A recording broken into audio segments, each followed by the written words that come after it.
कभी कभी इंसान की जिंदगी ऐसी राह पर निकल पड़ती है जहां हर कदम पर सिर्फ कांटे होते हैं, मगर उसी रास्ते में कहीं छुपा होता है रब का इनाम।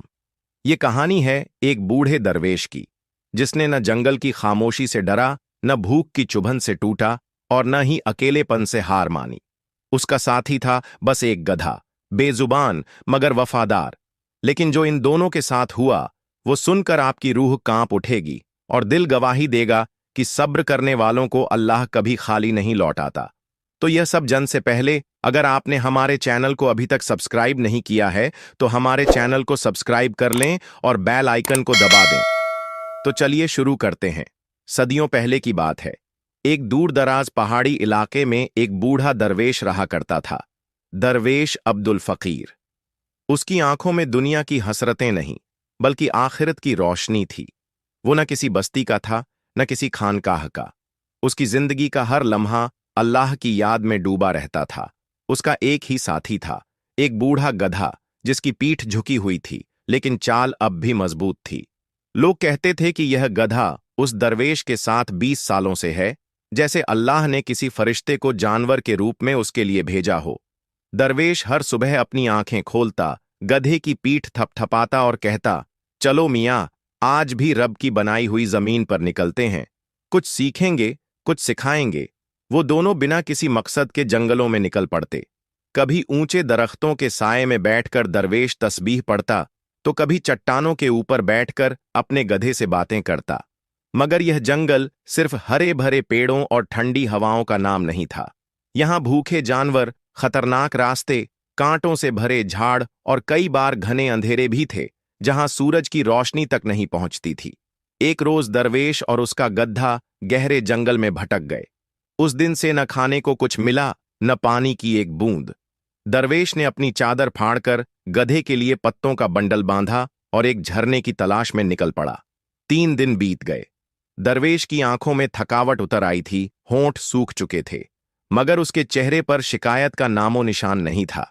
वो बस कहता, ऐ मेरे रब, तूने जब भूख दी है तो तू ही रज़्क़ भी देगा। मैं तो तुझसे ही उम्मीद रखता हूं। गधा भी अब धीरे धीरे थकने लगा था। उसकी सांसें भारी होने लगी थीं। दरवेश ने उसे जमीन पर लिटाया, अपनी चादर से ढका और उसके कान में फूंक मारते हुए कुछ दुआएं पढ़ीं। उस रात जंगल की हवा में अजीब सी सरसराहट थी। ऐसा लगा जैसे पेड़ कुछ कह रहे हों, जैसे कोई नामालूम मखलूक उस दरवेश को देख रही हो। अचानक रात के तीसरे पहर एक रोशनी जंगल के एक कोने में चमकी। दरवेश ने आंखें उठाईं और देखा, वहां दूर कहीं कोई नूर की किरण सी चमक रही थी। और तभी गधे ने कराहते हुए गर्दन उठाई। दरवेश के होंठों से बस एक लफ्ज निकला, या अल्लाह। ये क्या इशारा है? जंगल की काली रात में अचानक जो नूर की किरण चमकी थी, वह कोई मामूली रोशनी नहीं थी। दरवेश अब्दुल फकीर की आंखें उस चमक में टिक गईं। वो थके हुए थे, मगर उस रोशनी ने उनके जिस्म में नई जान फूंक दी। उन्होंने गधे की पीठ सहलाते हुए कहा, उठ मियां, लगता है रब ने हमें कोई निशानी भेजी है। गधा उठकर खड़ा तो हो गया, लेकिन उसकी चाल में अब कमजोरी साफ दिख रही थी। दरवेश ने उसका बोझ उतारा और खुद उसे सहारा देते हुए रोशनी की ओर बढ़ने लगा। दोनों पेड़ों के झुरमुटों को चीरते हुए आगे बढ़े। कांटों ने कपड़े फाड़े, टहनियों ने रास्ता रोका, लेकिन इरादा अडिग था। जैसे जैसे वो रोशनी के पास पहुंचे, हवा में एक अजीब सी खुशबू घुलने लगी। ऐसी खुशबू जो न फूलों की थी, न मिट्टी की। दरवेश की रूह तक महक उठी। गधा भी शांत होकर जैसे किसी अमन के एहसास में डूब गया। रोशनी के बिल्कुल करीब पहुंचने पर दरवेश ने देखा, एक पुरानी टूटी फूटी मस्जिद के खंडहर हैं। वो दीवारें, जो अब सिर्फ पत्थर थीं, रोशनी से जगमगा रही थीं। और उस मस्जिद के भीतर एक ऊंची आवाज गूंज रही थी, वह सब्र करने वालों के साथ है, वह सब्र करने वालों को देख रहा है। दरवेश का दिल धड़क उठा। उसने वहीं सजदा कर दिया और कहा, ऐ मेरे मालिक, मैं जानता था तू हमें यूं ही बेसहारा नहीं छोड़ेगा। उसने मस्जिद के भीतर कदम रखा। अंदर एक पुराना मिंबर था और उसके सामने रखा था एक सफेद चिराग जो बिना तेल के जल रहा था। कोई इंसान न था, लेकिन हर तरफ अलौकिक सुकून फैला हुआ था। तभी आवाज फिर गूंजी, इस बार और भी साफ, ए दरवेश, तेरा सब्र अब आजमाइश के तीसरे पड़ाव में है। अगर तू आगे भी इसी तरह सब्र करता रहा तो तुझे वह मिलेगा जो दुनिया की आंखें न देख सकें। दरवेश ने कांपती आवाज में पूछा, मगर ऐ मालिक, मेरी तो बस इतनी तमन्ना है कि तू मुझसे राजी हो जाए। गधा मेरा साथी है, इसका साया मेरे साथ रहे, बस इतनी ही दौलत बहुत है मेरे लिए। आवाज शांत हो गई। मस्जिद की रोशनी थोड़ी मंद पड़ने लगी और तब दरवेश ने देखा मस्जिद के कोने में एक मिट्टी का छोटा सा घड़ा रखा था। उसने आगे बढ़कर उसे उठाया। जैसे ही उसने ढक्कन खोला, अंदर से ठंडा मीठा पानी निकला। उसने पहले गधे को पिलाया, फिर खुद एक घूंट पिया। उस पानी के जायके में कुछ ऐसा था कि जैसे सीने की सारी थकावट धुल गई हो, रूह तक ताजा हो गई। गधे ने भी जैसे लंबी सांस लेकर सिर ऊपर उठाया और उसकी आंखों में चमक लौट आई। अब दरवेश जान गया था, ये मस्जिद, ये चिराग, ये घड़ा, सब किसी हिकमत का हिस्सा है। अल्लाह चाहता है कि वो सफर जारी रखे, लेकिन अब वो अकेला नहीं, बल्कि रूहानी ताकतों की रहनुमाई में है। वो मस्जिद से बाहर आया, अपने गधे की लगाम थामी और कहा, चल मियां, सफर अभी बाकी है। रब ने एक इशारा भेजा है, अब देखते हैं आगे क्या मुकद्दर लिखा है। मस्जिद के रहस्यमयी नूर से निकलकर दरवेश और उसका साथी गधा फिर जंगल के अनजाने रास्तों पर चल पड़े। अब उनके दिलों में एक सुकून था कि अल्लाह देख रहा है और जो कुछ भी होगा उसकी हिकमत में होगा। मगर यह सुकून एक नए इम्तिहान की दस्तक भी था। तीसरे दिन की सुबह सूरज की पहली किरणें जब घने दरख्तों के बीच छन छन कर जमीन पर पड़ीं, तब दरवेश ने एक ऊंची पहाड़ी के नीचे की छोटी सी घाटी में डेरा डाला। वहां पानी की हल्की सी धारा बह रही थी और कुछ जंगली फल भी लगे हुए थे। गधा थोड़ा ताकतवर लग रहा था और दरवेश भी अल्हम्दुलिल्लाह चिराग और मस्जिद की रोशनी से मिले सुकून के असर में अब खुद को हल्का महसूस कर रहा था। मगर जैसे ही वो जमीन पर बैठकर तस्बीह पढ़ने लगे, अचानक दूर जंगल के भीतर से एक भारी दहाड़ सुनाई दी, गर्र। दरवेश ने तस्बीह रोकी। गधा कांपने लगा और उसकी आंखों में डर तैरने लगा। फिर दूसरी दहाड़ और करीब से आई। दरवेश ने देखा एक बड़ा भूखा शेर झाड़ियों के पीछे से निकल रहा था। उसकी आंखों में भयानक भूख थी और चाल में शिकारी घात। उस वक्त दरवेश के पास न हथियार था, न बचाव का कोई जरिया, बस एक गधा और उसके पास रब का यकीन। वो गधे के आगे खड़ा हो गया और दोनों हाथ आसमान की तरफ उठाकर कहा, या रब, अगर आज मेरा इम्तिहान है तो मैं तैयार हूं, लेकिन इस बेजुबान जानवर की हिफाजत कर। यह सिर्फ मेरा साथी नहीं, तेरी रहमत का नमूना है। शेर अब कुछ ही कदम दूर था। उसकी सांसें गर्म और भारी थीं। वो जमीन पर पंजा मारता, गुर्राता और करीब आता जा रहा था। गधा बिल्कुल शांत खड़ा था, जैसे उसे दरवेश पर और दरवेश को अल्लाह पर यकीन हो। फिर अचानक एक अजीब बात हुई। शेर ने एकदम से दरवेश की आंखों में देखा। एक पल के लिए ऐसा लगा जैसे वक्त रुक गया हो। दरवेश ने अपने दोनों हाथ फैलाकर शेर की ओर देखा और कहा, आ जा, अगर तुझे मेरा गोश्त चाहिए तो ले ले, लेकिन इस गड्ढे को छोड़ दे। ये मेरा साथी है, मेरी अमानत है। शेर ने गर्दन झुकाई और फिर वह दहाड़े बिना चुपचाप दरवेश के पास आया। वह उसकी आंखों के सामने बैठ गया। हां, बैठ गया। फिर उसने एक कराह सी भरी, जैसे कोई दर्द उसके सीने में हो। दरवेश झुका और शेर की आंखों में देखा। वह आंसू थे। शेर की आंखों से आंसू बह रहे थे। फिर वह धीरे धीरे जमीन पर लेट गया और अपने पंजे से दरवेश के पैर छूने लगा। दरवेश ने रब की कसम खाकर कहा, या रब, ये तू ही है जो दरिंदा दिल को मोम बना सकता है। शेर कुछ देर वहां लेटा रहा, फिर उठा, एक बार और दरवेश को देखा और धीरे धीरे जंगल में वापस चला गया। गधे ने लंबी सांस ली और दरवेश के पास आकर सिर उसकी गोदी में रख दिया। दरवेश ने आसमान की ओर देखा और कहा, आज तूने मुझे दिखा दिया, ऐ मेरे मालिक, कि जब तुझ पर यकीन मुकम्मल हो जाए तो भूखा शेर भी दोस्त बन सकता है। शेर के जाने के बाद जंगल की फिजा में एक गहरा सुकून उतर आया था, मगर दरवेश अब्दुल फकीर जानता था कि सफर अभी खत्म नहीं हुआ।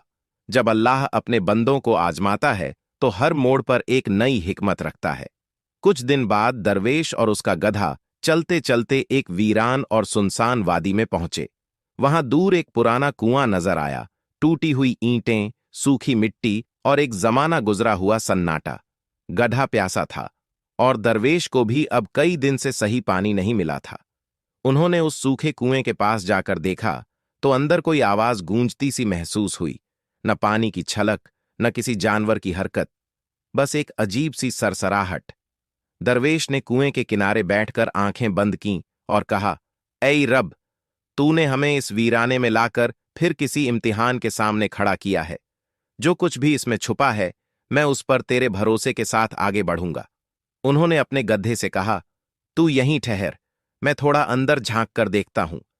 जैसे ही उन्होंने कुएं में झांका, अचानक उनके पैरों के नीचे की मिट्टी फिसल गई और वो कुएं में गिर पड़े। गधा चिल्लाया, मगर दरवेश ने जमीन छूने से पहले ही अल्लाह का नाम ले लिया, या हफीज। गिरने के बाद जो पहली चीज उन्होंने महसूस की वो थी नरमी। मिट्टी नहीं, नुकीले पत्थर नहीं, बल्कि जैसे किसी ने उन्हें थामा हो।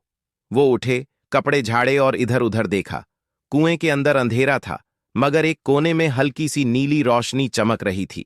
दरवेश धीमे कदमों से उसकी ओर बढ़े और वहां जो उन्होंने देखा, उनकी आंखें हैरत में डूब गईं।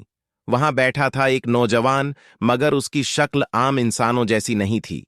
उसकी आंखें बहुत गहरी और चमकदार थीं और उसके चेहरे से नूर झलक रहा था।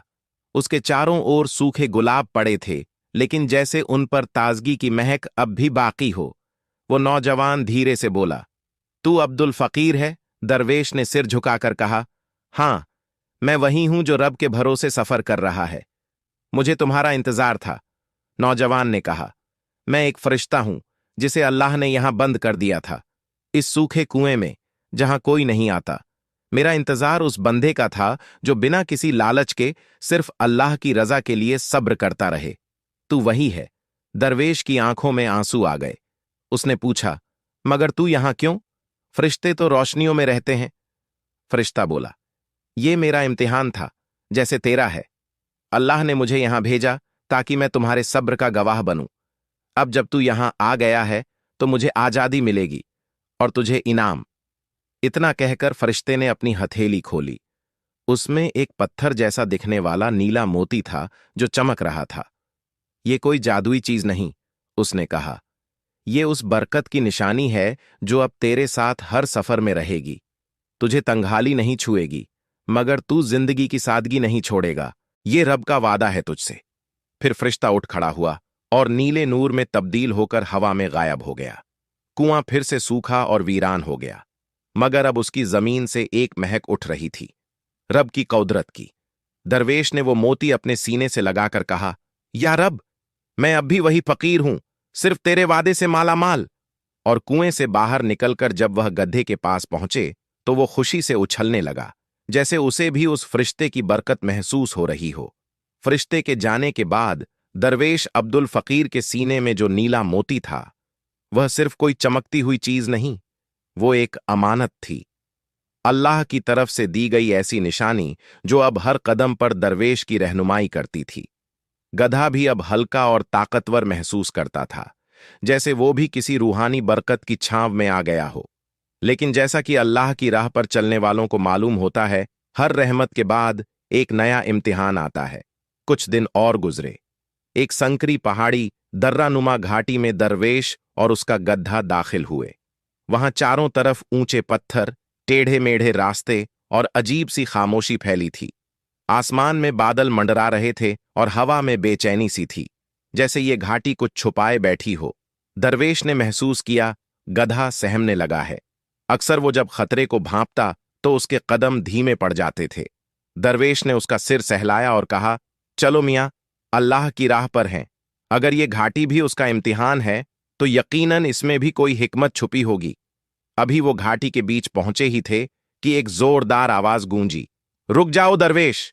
ऊपर देखा, चट्टानों के पीछे से 5-6 लुटेरे बाहर आ गए। उनके हाथों में तलवारें, भाले और आंखों में शरारत भरी वहशी चमक। उनका सरदार आगे बढ़ा और हंसते हुए बोला, सफेद दाढ़ी वाला फकीर और ये गधा, जरूर कुछ कीमती चीज छुपा रखी है। दरवेश ने न डरते हुए न झुकते हुए बिल्कुल सादगी से जवाब दिया, हमारे पास कुछ नहीं, बस सफर है और सब्र। लेकिन लुटेरे तो लूटने पर तुले थे। उन्होंने गधे की पीठ टटोली, उसकी गठरी खोली, मगर वहां कुछ सूखे फल, चटाई और एक पुराना कंबल ही था। सरदार ने गुस्से में पूछा, तो फिर ये रोशनी कैसी जो तेरे सीने से झांकती है? क्या छुपा रहा है? दरवेश समझ गया वो मोती जो सीने से लिपटा था, उसकी रूहानी रोशनी बाहर तक महसूस हो रही थी। सरदार ने तलवार निकाली और बोला, चल उतार जो है, वरना जान से जाएगा। गधे ने चिल्लाकर दरवेश के आगे आना चाहा, लेकिन लुटेरों ने उसे बांध दिया। अब बूढ़ा दरवेश अकेला था, बेबस लेकिन यकीन से भरपूर। उसने आसमान की तरफ देखा और धीमे से कहा, या सब्बूर, तू ही मेरी सब्र की डोर थाम ले। फिर उसने सरदार की आंखों में देखकर कहा, ये जो तू चाहता है वो सिर्फ उसे मिलता है जिसे रब देना चाहे। अगर तू ले भी ले तो तेरे लिए वो रेत की तरह होगा, हाथ में लेकर भी कुछ न बचेगा। सरदार हंसा, देखता हूं क्या होता है जब तेरा सब्र मेरी तलवार से टकराएगा। वो आगे बढ़ा और जैसे ही उसने दरवेश की ओर वार करना चाहा, एक जोरदार बिजली चमकी। एक तेज नूर का गोला दरवेश और सरदार के बीच आ खड़ा हुआ। बस, वो आवाज किसी इंसान की न थी, वो उसी फरिश्ते की थी जो कुएं में मिला था। उसका नूर और ज्यादा तेज था इस बार। लुटेरे डर के मारे पीछे हटे। सरदार की तलवार उसके हाथ से छूट गई। गधे की रस्सियां अपने आप खुल गईं। फरिश्ता गरजा, ये अमानत अल्लाह की है और तुम जैसे लोग उसे छू भी नहीं सकते। लौट जाओ, वरना सब्र की आग में खुद जल जाओगे। लुटेरे कांपते हुए भाग गए। घाटी फिर से खामोश हो गई, मगर अब उसमें रहमत की सरसराहट थी। दरवेश ने जमीन पर सजदा किया और कहा, ऐ रब, तूने फिर मेरी लाज रख ली। मैं जानता हूं तू हर उस दिल की हिफाजत करता है जो तुझ पर भरोसा करता है। गधा अब पास आकर उसकी गोदी में बैठ गया। उसकी आंखों में अब डर नहीं बल्कि संतोष था। लुटेरों की घाटी में रब की नजर और फरिश्ते की मदद से जब दरवेश और उसका वफादार गधा सलामत बाहर निकले, तो अब दोनों के चेहरे पर नूर था और दिलों में अजीब सी ठंडक।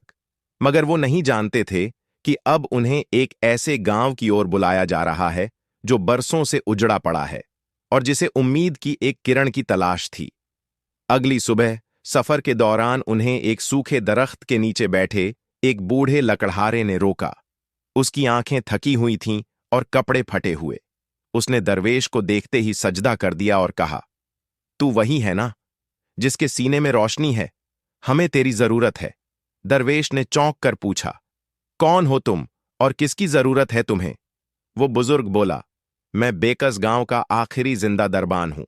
हमारा गांव एक बार बहुत खुशहाल था, लेकिन एक शाप ने उसे बर्बाद कर दिया। तब से हर कोई बीमार, मायूस और टूट चुका है। हकीम नाकाम हुए, दुआएं बेअसर रहीं और अब लोगों को यकीन है कि सिर्फ एक नूर वाला दरवेश ही इस तकलीफ को मिटा सकता है। दरवेश ने गधे की आंखों में देखा, जैसे दोनों को ही अल्लाह की तरफ से बुलावा समझ में आ गया हो। उन्होंने इत्तेफाक में सिर हिलाया और कहा, अगर अल्लाह ने मुझे भेजा है तो मैं लौट नहीं सकता। चलो बेकस गांव। जब दरवेश और उसका गधा गांव पहुंचे तो हवा में मायूसी लिपटी हुई थी। सूखे कुएं, झुकी हुई झोपड़ियां और हर तरफ खामोश बुझी हुई आंखें। छोटे छोटे बच्चे बुखार में तप रहे थे, माएं आह भर रही थीं और बूढ़े लोग जमीन पर लेटे आसमान को ताक रहे थे। एक औरत आई और दरवेश के पांव पकड़कर रोने लगी, बाबा, हमारे बच्चों को बचा लो, वो दिन को रोते हैं और रात को डरते हैं। एक शख्स जोर से बोला, हमने अल्लाह को पुकारा, लेकिन लगता है हमारी आवाज थक गई।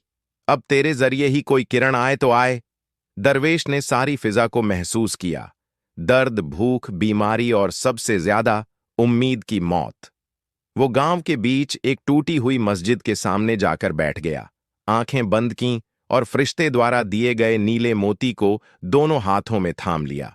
उसने फिजा में एक धीमी आवाज में कहा, या रब्बी, ये तेरे बेकस बंदे हैं। तू मुझे वजह बना, लेकिन रहमत तुझी से आए।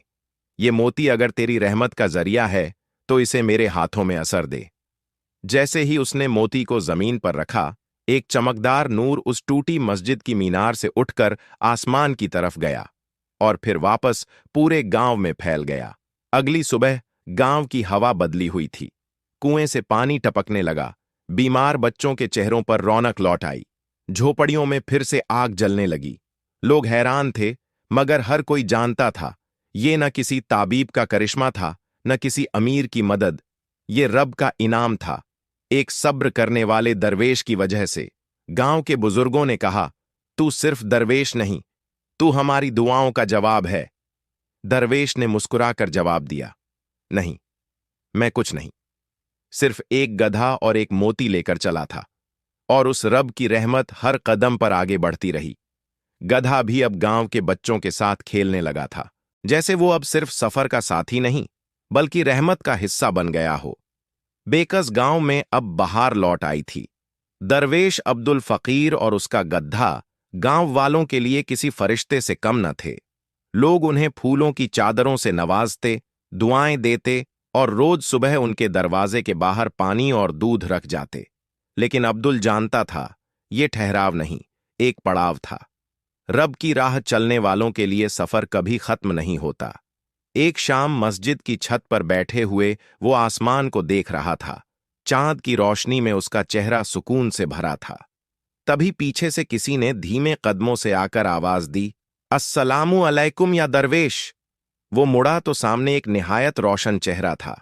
सफेद लिबास, कंधों पर कंबल और आंखें ऐसी जैसे किसी ने हजारों राज देखे हों। वो एक सूफी था, लेकिन कोई आम सूफी नहीं। उसमें एक ऐसी रूहानी कशिश थी कि उसके पास खड़े होते ही हवा ठहर गई। दरवेश ने जवाब दिया, वलैकुम सलाम ऐ राही, तेरा चेहरा मुझे रूह से महकता महसूस हो रहा है। क्या तू भी बेकस गांव की रहमत में शामिल होने आया है? वो मुस्कुराया और बोला, मैं वहां से आया हूं जहां अल्लाह के मुस्तबा बंदे रहते हैं, जाविया नगरी से। हमें मालूम हुआ कि नीले मोती का असल मालिक अब सामने आ चुका है और तुम्हारे नाम का जिक्र फलक तक पहुंचा है। दरवेश कुछ सोच में पड़ गया। तो क्या ये सफर अभी खत्म नहीं हुआ? सूफी ने पास आकर उसका कंधा पकड़ा और नर्म लहजे में कहा, नहीं, अब तुम्हारा सबसे बड़ा इम्तिहान शुरू होने वाला है। वो मोती जो तुमने सीने से लगाया है, उसकी तलाश सदियों से जिन और इंसानों ने की है। अब वो जान चुके हैं कि वो कहाँ है, और उनमें से कुछ वो हैं जो उसे हथियाकर दुनिया को फितनों से भर देना चाहते हैं। क्या ये फितना मेरी वजह से उठेगा? स्विंगर दरवेश ने धीमे से पूछा। नहीं, सूफी बोले, ये फितना अल्लाह के नूर की रोशनी से डरता है, लेकिन उसे दबाने की कोशिश करेगा और तुम्हें उसी रोशनी को महफूज रखना है। फिर सूफी ने अपने झोले से एक पुराना नक्शा निकाला, जिस पर अरबी में लिखे कुछ लफ्ज चमक रहे थे। इस नक्शे पर रूहानी जंजीर की जगह है। वहां जाना तुम्हारे लिए जरूरी है। यही वो जगह है जहां तुम्हें मोती की हिफाजत की असली वजह मालूम होगी, और वहीं तुम्हारी तकदीर की आखिरी सीढ़ी तुम्हें मिलेगी। जब दरवेश ने सूफी से विदा लेकर गड्ढे के पास जाकर उसे सफर के लिए तैयार करना चाहा, तो उसने अजीब तरह से जमीन पर अपने पैरों से गोल घेरा बनाना शुरू किया, जैसे कोई निशान बना रहा हो। दरवेश हैरान हुआ। सूफी ने दूर से देखा और कहा, ये गधा अब कोई आम जानवर नहीं। वो मोती की रोशनी से वो चीजें महसूस करता है जो तुम्हारी आंखें नहीं देख सकती। इसने तुम्हारे सफर के अगले पड़ाव का रास्ता दिखा दिया है। दरवेश ने वो गोल घेरा गौर से देखा। उसमें मिट्टी की नमी थी, जैसे किसी दरवाजे का नक्शा हो। सूफी ने कहा, ये रूहानी जंजीर का दरवाजा है, लेकिन वहां तक पहुंचने के लिए तुम्हें 3 और इम्तिहान पार करने होंगे, लालच, डर और गरूर का। सुबह की नम हवा में दरवेश अब्दुल फकीर और उसका वफादार गधा उस रहस्यमयी नक्शे के सहारे रूहानी जंजीर की तरफ बढ़ चले। सूफी ने जो इम्तिहानों की बात की थी, लालच, डर और गरूर, वह अब सिर्फ अल्फाज नहीं रहे थे, बल्कि हर मोड़ पर एक नई जंग बन चुके थे। कुछ ही मील चले होंगे कि रास्ता एक अजीब से जंगल में दाखिल हो गया। वहां पेड़ काले और भारी भारी से थे। हवा में मीठी सी खुशबू थी, मगर कुछ बेमेल, जैसे उस मिठास के नीचे कोई झर छुपा हो। गधा रुक रुक कर सूंघने लगा और अचानक पीछे हट गया। तभी सामने से एक अजीब सी मुस्कुराहट के साथ एक आदमी निकलकर सामने आया। लिबास अमीरों जैसा था, चमचमाते कपड़े, सिर पर जड़े हुए जड़ाऊ साफा और चेहरे पर वो चालाकी जो सीधे दिल को धोखा देने के लिए बनी हो। सलाम दरवेश, हम जानते हैं तुम कौन हो, और ये भी जानते हैं कि तुम्हारे पास क्या है। दरवेश ने बिना घबराए जवाब दिया, सलाम, अगर तू जानता है तो ये भी जान ले कि वो चीज मेरी नहीं, अल्लाह की अमानत है। वो आदमी हंस पड़ा, बिल्कुल, लेकिन सोचो तो सही, अगर ये अमानत तेरे पास है तो इसे बेचकर तू खुद अमीर क्यों नहीं बन जाता? उसने अपनी अंगुली के इशारे पर एक सुनहरी पालकी दिखाई जिसमें ढेरों जवाहरात, सोने के सिक्के और अनगिनत दौलत भरी हुई थी। ये सब तेरा हो सकता है दरवेश। एक मोती के बदले तुझ पर कोई जुल्म नहीं होगा, बस थोड़ी सी समझदारी चाहिए। दरवेश कुछ पल खामोश रहा। उसने गधे की तरफ देखा, जो अब एक पेड़ के नीचे जा खड़ा हुआ था और जमीन को पंजों से खुरच रहा था, जैसे वो चेतावनी दे रहा हो, मुझे एक सवाल का जवाब दे। दरवेश ने उस अमीर से कहा, क्या ये दौलत उस सुकून से बेहतर है जो मेरे सीने में है? वो आदमी मुस्कुराया। दौलत से सब कुछ खरीदा जा सकता है, दोस्त, इज्जत, मकान और जिंदगी का मजा, मगर दिल की सफाई नी। अचानक सब कुछ बदल गया। वो सुनहरी पालकी गायब हो गई, पेड़ हिलने लगे और वो आदमी डर के मारे जमीन पर गिर पड़ा। उसकी आंखें जलने लगीं, जैसे रोशनी उसे सहन न हो रही हो। दरवेश के सीने से नीला मोती चमका और उसकी रोशनी से जंगल की हवा साफ हो गई। वो अमीर एक शैतानी साया निकला जो लालच का रूप धरकर दरवेश का इम्तिहान लेने आया था। उस साये ने आखिरी बार चिल्लाकर कहा, तेरा सब्र तुझे रूहानी जंजीर तक तो ले जाएगा, मगर आगे और भी डरावने इम्तिहान तेरा इंतजार कर रहे हैं। वो गायब हो गया। फिजा अब फिर से साफ थी, मगर वो जान गया, ये सफर अब सिर्फ बाहर का नहीं, अंदर का भी है। दिल में उठने वाले हर लालच, डर और गुरूर को हराना होगा। ये मोती सिर्फ रोशनी नहीं, एक जिम्मेदारी है। रूहानी जंजीर के 3 इम्तिहान पूरे हो चुके थे, लालच की आग, डर की गुफा और गुरूर का आईना। हर इम्तिहान में दरवेश अब्दुल फकीर ने अपने नफ्स को काबू में रखा, अल्लाह पर यकीन बनाए रखा और अपने वफादार गधे के साथ आगे बढ़ता गया। अब वो आखिरी मुकाम पर था, एक ऊंचा पहाड़ी दर्रा, जहां पहुंचने के लिए सैकड़ों पत्थर और कांटे पार करने पड़े। उसका बदन थका हुआ था, मगर दिल मजबूत। नीला मोती अब उसके सीने से हल्का सा तप रहा था, जैसे किसी आखिरी मुकाम की इत्तला दे रहा हो। उस पहाड़ी के ऊपर एक पत्थर की बनी गुंबद थी। कोई दरवाजा नहीं, कोई चाबी नहीं, सिर्फ एक तख्ती जिस पर अरबी में लिखा था, जो सब्र में कामिल है वही दरवाजा है। दरवेश ने गहरी सांस ली और उस गुंबद के सामने बैठ गया। आंखें बंद कर लीं। उसने कुछ नहीं मांगा, न इनाम, न जन्नत, न मोती की रोशनी। बस कहा, या रब, मैंने तेरा नाम लेकर सफर किया। अब अगर तेरी मर्जी है तो ये मंजिल भी तेरी हो। अगर तेरा इरादा वापस भेजने का है तो मैं उस राह पर भी राजी हूं। उसी वक्त जमीन थरथराने लगी। गुंबद के बीच एक दरवाजा खुला, मगर वहां कोई तख्ती, कोई नक्शा नहीं था, बस रोशनी, इतनी तेज और सुकून देने वाली कि आंखें भीग गईं। वो रोशनी इंसानी शक्ल में बदल गई, एक फरिश्ते की, जिसका चेहरा नूर से चमक रहा था। फरिश्ते ने कहा, अब्दुल फकीर, तू वह दरवेश है जो न मोती के लिए चला, न इनाम के लिए। तू सब्र के रास्ते पर चला और सब्र ही तेरा इनाम है, पर मैं तो कुछ भी लेकर नहीं आया। दरवेश ने झुके हुए सिर से कहा। फरिश्ते ने मुस्कुराकर जवाब दिया, तू एक गधा लेकर चला था, और देख, वो गधा तेरे सब्र का साथी बना। तू भूखा था और तूने बांटा। तू घायल हुआ मगर रोया नहीं। तू अकेला था, फिर भी डगमगाया नहीं। यही सब्र की इंतहा है। फरिश्ते ने नीले मोती को उठाया और जैसे ही उसने उसे हवा में किया, वो मोती 100 टुकड़ों में बंट गया और आसमान की तरफ उड़ गया। अब ये मोती दुनिया के उन लोगों तक पहुंचेगा जो सब्र में सच्चे हैं। तू उनकी पहली कड़ी बना है। गुंबद की रोशनी में दरवेश गायब हो गया। न उसका नाम किसी तख्ती पर लिखा गया, न किसी किताब में, मगर पहाड़ियों में, जंगलों में और बेकस गांवों में एक अफसाना रह गया। एक दरवेश और उसके गधे का, जिन्होंने सब्र किया, और रब ने उन्हें वो इनाम दिया जो नाम और शोहरत से कहीं ऊपर था, रब की रजा।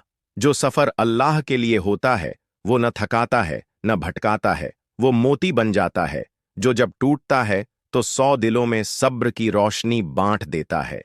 खत्म हुई एक सब्र की दास्तान, मगर शुरू होती है हर उस दिल में जो रब पर यकीन रखता है।